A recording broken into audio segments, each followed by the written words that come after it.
This is the Look Back Wrestling Show, and I'm your host, Ali Zakka.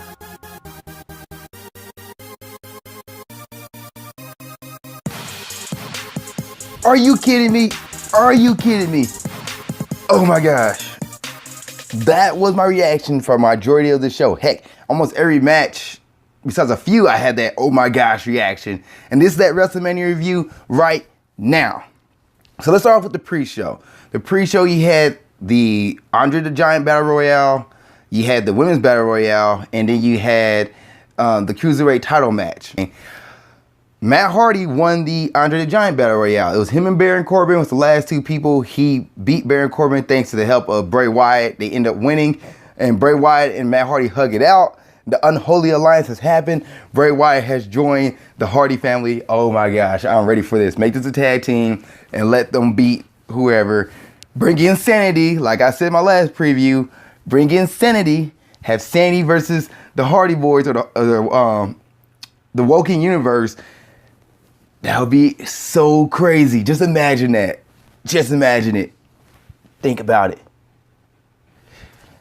Cedric Alexander beats Mustafa Ali to become the first Cruiserweight champion since Enzo Amore has vacated the title since his firing.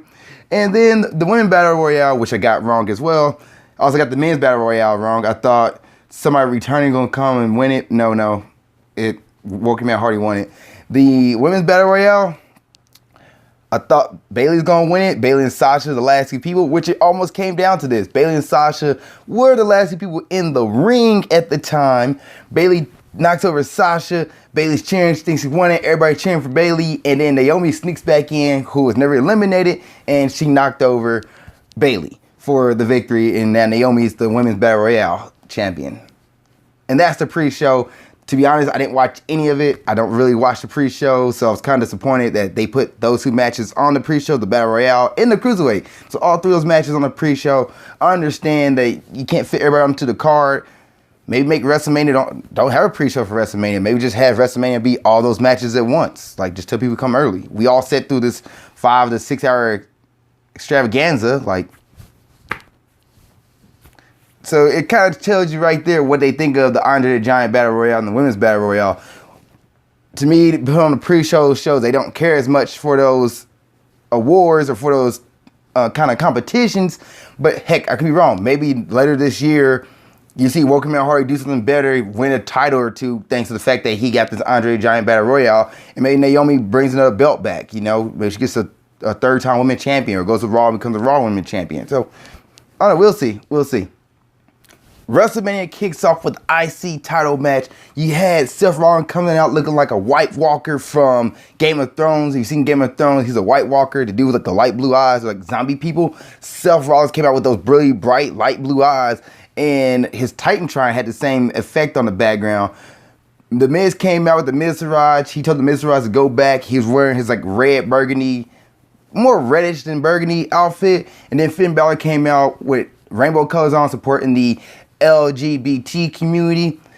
In the match starts off, it's pretty much even, but the closing of it is the Miz had Seth Rollins pinned. Finn Balor hit a coup de grace on the Miz's back. This causes the Miz to get off Seth, breaks the pin. Finn takes out the Miz. He's going hard on the Miz. He hits him with a coup de grace, and then as he's pinning the Miz, Seth Rollins curb stomps Finn on the back of his head. And after that, he pinned the Miz. This causes the curb stomp caused Finn to pretty much fall off of him. And Seth Rollins pins the Miz. Seth Rollins is the new IC champion. I got that one wrong. Did not see it coming. I thought the Miz would retain at least to break the record. And then after that, you know, he can go off to bigger and better things. But no. Seth Rollins win. So I'm looking forward to Monday Night Raw to see what happens between Finn Balor, The Miz, and Rollins, and see where the IC title gonna go. The next is the Smackdown Women's title match. It opens up with an awesome promo. You go back and watch that promo. It was great. And then you have Charlotte Flair in her queen outfit, all gold. Ric Flair's theme song is playing, and she's singing in a chair. Very reminiscent of Triple H WrestleMania 30 entrance, where he sat in his chair and he had like I believe it was Charlotte, Sasha, Alexa Bliss sitting around him, and he gets up and he walks in the ring. Well, this was the same thing, is that Charlotte had a bunch of guys, probably NXT wrestlers, standing around her, and they followed her to the ring, took her robe off. She's wearing all gold. Then Asuka comes out. The match starts off pretty even, but Asuka ended up suplexing Charlotte on the side of the ring. And from there, more of an Asuka kind of match, but then it goes back and forth. They're countering out of each other's move. A big spot was Charlotte. She hit a Spanish fly off the top rope. Oh my gosh. This match is probably one of the best matches of the night. Like, super good. If you need to watch WrestleMania match, go watch this match from this WrestleMania because it was really good. It comes down to the end. Charlotte's arm is busted open, so she can't apply pressure on the figure eight. Like, this is her on the fly because they didn't script a busted arm, but her arm gets busted open and she's hitting the figure eight on Asuka, and Asuka trying to fight out of it.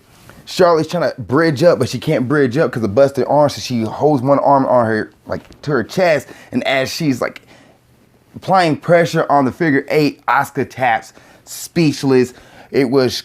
Nobody saw it coming. The streak has ended. Asuka lost to Charlotte, and then at the end, you see the show of respect between Asuka and Charlotte, and Asuka says, "You were ready for Asuka." She said that to Charlotte, and it's almost like a teary-eyed moment there because like you can see how hard those two worked to put on a good show, and like Asuka says congratulations, being humble, and said congratulations to Charlotte, and just a great ending. The match was phenomenal. Like, great match. Before I go to the next match, I do want to mention John Cena was sitting at ringside. He was sitting at ringside watching WrestleMania as a fan. He had like regular jeans, a WrestleMania like shirt on, just a normal dude clothes. And a referee comes out and talks to John and says something to him. John gets excited. He gets up, runs up. And I didn't like the fact they kept showing John doing the women's title match. Like, don't do that. Show him like in between breaks or something like that. Don't show him doing the match. And then after the match was over, they showed John get up and running. And he runs past Charlotte. Asuka's kind of laughing at him. I didn't like that. Don't do that to those two. But okay, John Cena got some good news, so he runs to the back. So in my notes, I have the United States title match. It was a steady match, nothing too spectacular. I called it right. Jinder Mahal won. And that's about it. Next match was Ronda Rousey and Kurt Angle versus Triple H and Stephanie McMahon. Triple H and Stephanie had a dual entrance. They did like the Triple H entrance together. Classic Kurt Angle, as I call it. Kurt Angle came out in his classic like "You Suck" wrestling gear, all that. And Ronda Rousey came out kind of in a tribute to Rowdy Piper. She had like the jacket on and had like a mini kilt on. And I was like, don't let Ronda wrestle in the mini kilt. She got to the ring, she took the mini kilt off. So I was like, okay, cool. And Ronda looked like a legit wrestler. And she was walking out fangirling, like she was smiling so hard, super happy to be there. But when she got in the ring, that smile turned straight into a serious face. The match starts off with Kurt Angle and Triple H. And the referee kind of distracts Kurt Angle, or not referee, but Triple H and Stephanie teamed up on Kurt Angle, and they distract the refs to pretty much get shots on Kurt. Ronda Rousey finally gets in the ring. Everybody pops. It's huge. Ronda and Stephanie are the two legal person, but for the majority of this match, I will at least say a good 10 minutes or more. I had no idea who the legal person is. Like, Triple H and Ronda Rousey faced off. Triple H and Kurt Angle faced off. Stephanie and Kurt faced off. But Stephanie and Ronda faced off. Like, it was back and forth. Ronda kept trying to apply the arm bar on Stephanie McMahon throughout the match. That was kind of one of the stories. And Stephanie kept saying no. And she kept fighting kept resisting, kept getting out of it. There was a point where Stephanie McMahon got shots on Ronda. Like, she poked her in the eye and just started going ham on Ronda. I just said ham. But she started going ham on Ronda, and it was a fun match to watch, a very fun match to watch. I think Triple H versus Ronda Rousey was cool to see. Ronda ended up like picking up fireman carry. Triple H about to hit a move on him, but Stephanie McMahon kind of took a little long to get there, but she got there, pulled off Triple H. They went back and forth, and there was a point where I was like, oh, this match is over. This match is over. Ronda Rousey got this lock on Stephanie. Triple H got the ankle lock on Kurt, and somehow Kurt Angle gets like dragged by Triple H into Ronda, headbutts Ronda Rousey, knocks her out for a moment, and Triple H and Stephanie picks up Ronda and Kurt for a dual pedigree. Kurt and Ronda end up reversing out of that. Ronda puts Stephanie in the armbar and said, I want to break your arm. And you hear Stephanie screaming, no, no, no, no, no. She does it. She puts it in the armbar. And the moment like she gets the armbar locked, Stephanie taps. Done. Tap. Done. Ronda Rousey and Kurt Angle wins. I called that one. Got it right. So far, counting the WrestleMania show, not the pre-show, but the WrestleMania matches, I got 1 out of 3. 1 out of 3 right. So we'll see what happens throughout the night. The Smackdown tag team match was the match I was looking forward to the most. I was looking forward to this match because I was hoping that it wouldn't play out the way it was going to play out. Like, there have been great triple threat match with monster characters in it. Let's go back to Brock Lesnar versus Seth Rollins versus John Cena, Royal Rumble 2015. You had a very strong contender in John Cena, an upcoming maybe he could guy in Seth Rollins, and he had the monster Brock Lesnar in a triple threat match for the WWE World Heavyweight Championship. That's what it was. It was the combination of the World Heavyweight Champion and the WWE Championship. So it was the WWE World Heavyweight Champion. And this is like back when Brock Lesnar, before WrestleMania 31, I should say. There we go. You got the idea of where we at there. In that match, it was a very long match, 15 minutes, maybe I don't think it's 20, 15 minutes plus. How they played it, they took Brock Lesnar out the match.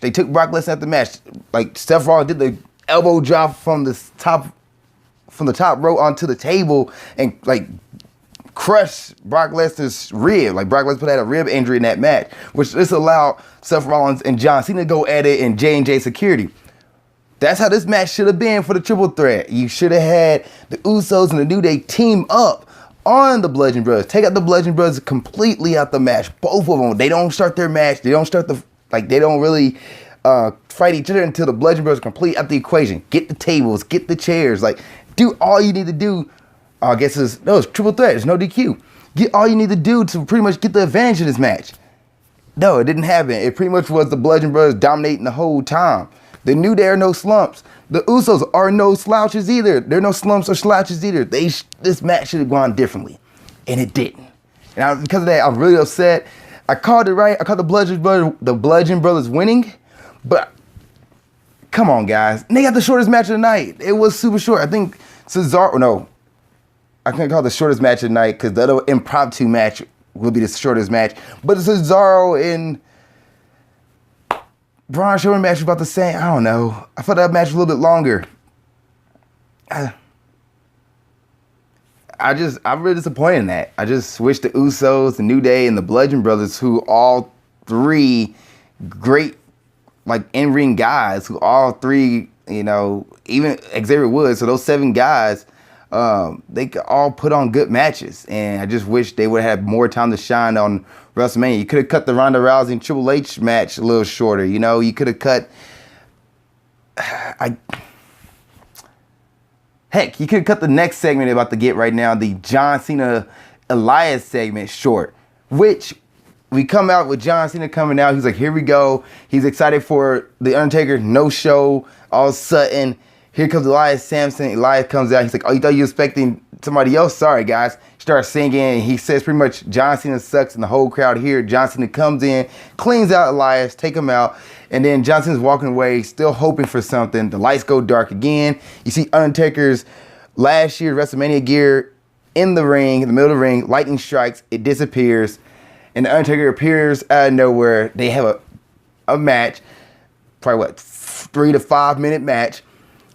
Undertaker looking good in this match. He's flying around, but John Cena is selling like a champ for the Undertaker. He's like, Undertaker hit him with a big boot. John Cena pretend to fall down like before the big boot hit him. I was like, oh, John, I saw that one. Undertaker hit the old school. He hit the flying clothesline. He was doing everything he used to do and looking clean with it. And John Cena was making sure he looked clean with it. John Cena staying with him, stay at the pace. Like, he pretended he did the whole run and fall. Undertaker hits a tombstone power driver on Cena, wins the match. Undertaker disappears, and that's the first of, I believe, 3 matches. I think you'll get Undertaker and John Cena next year at WrestleMania, where John Cena wins at WrestleMania 35? No, 35. You get WrestleMania 35 next year. I think you get Undertaker and John Cena. Then WrestleMania 36, you get Undertaker's last match ever, hopefully, with John Cena and Undertaker going to blows one more time. And Undertaker gets retired, like official retirement match. And Undertaker retires. I think that should be it. Next, you get the Hall of Fame induction with the class of 2018 respect moment. Everybody comes out, everybody claps, get their respects. You know, good for them.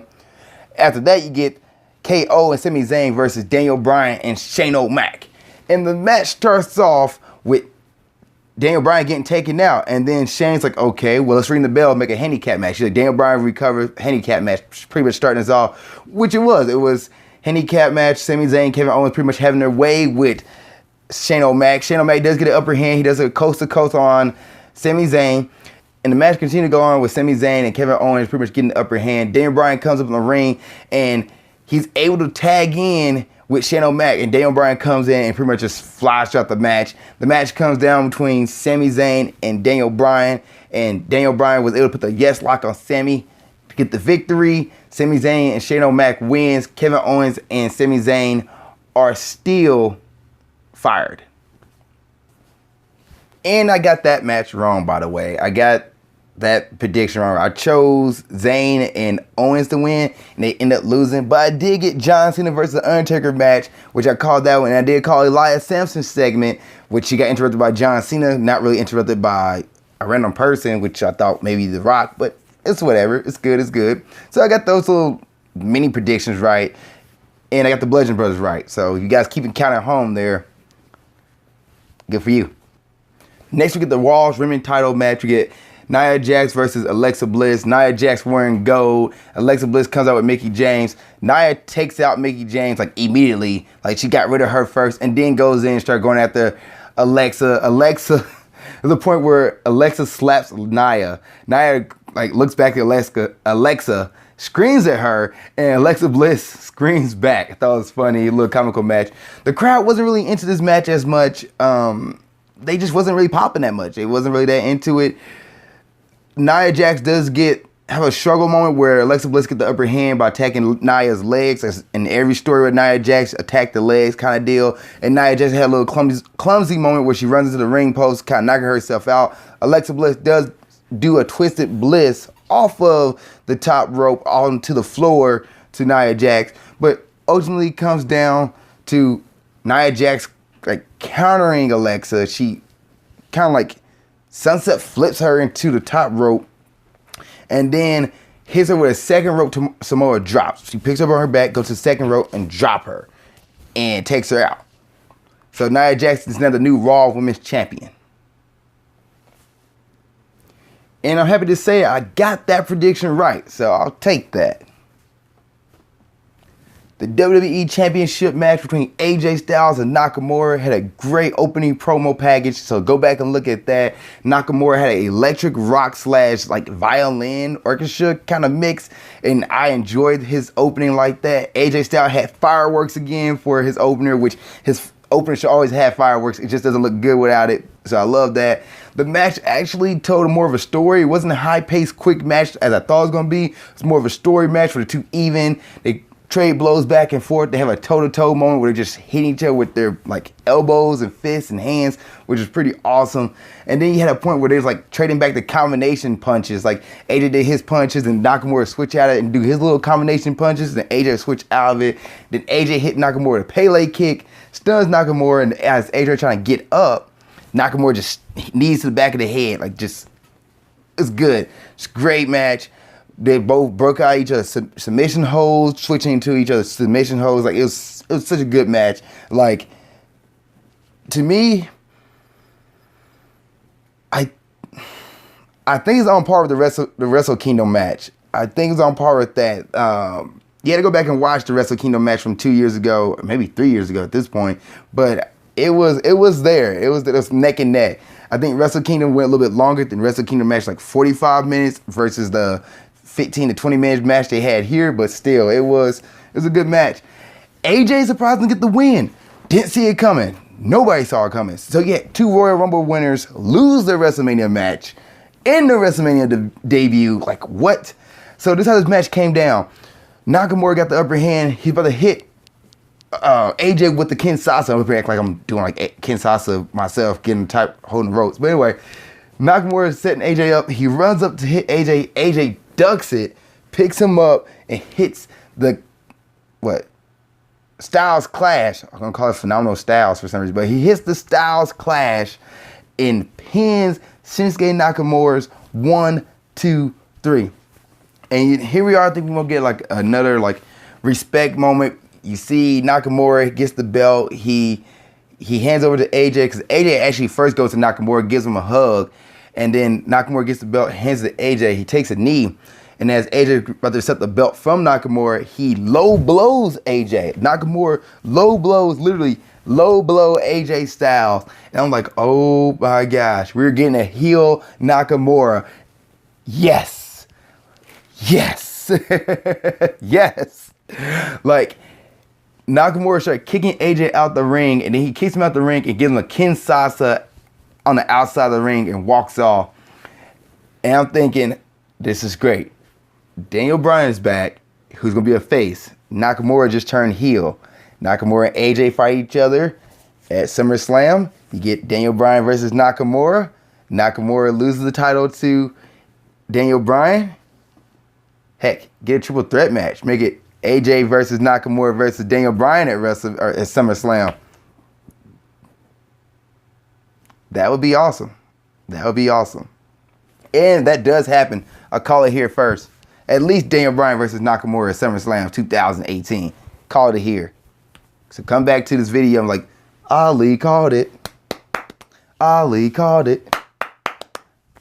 But I didn't get this match right, though. I did not see it coming. The Raw Tag Team title match, The Bar versus Braun Strowman and a mystery partner. So this is pretty much the biggest fan service I've ever seen in WWE history. And you know what? Good for WWE. Good for what they did for that kid who, you know, that's an awesome moment and will always be something that kid will always remember. Like, that's awesome.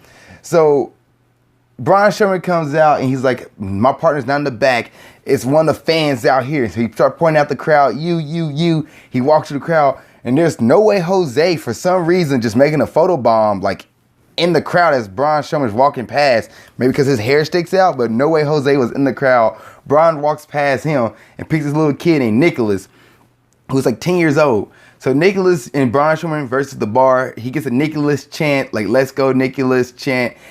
And Braun pretty much just a handicap match pretty much. And Bryan pretty much does the whole match. He does a tag in to Nicholas. Nicholas gets in, sees Cesaro. Cesaro makes a face at him. Nicholas, like, nope. Turns around, tags Bryan back in. Bryan comes in, hits Cesaro with a running power slam. And the new Raw Tag Team Champion is Braun Strowman and a kid named Nicholas. We'll see how that happens tomorrow night on Monday Night Raw. I'm very curious who his real partner is going to be. And finally, we get Brock Lesnar versus Roman Reigns for the Universal title match. And the crowd literally hated this match. They chanted CM Punk. They chanted this is boring. Like, I don't know what WWE can do to get Roman Reigns over. But whatever they done is not working because he kicked out the F5 like 5 to 6 times. And no pop. The first time he kicked out of it, no pop. Nobody popped. Nobody.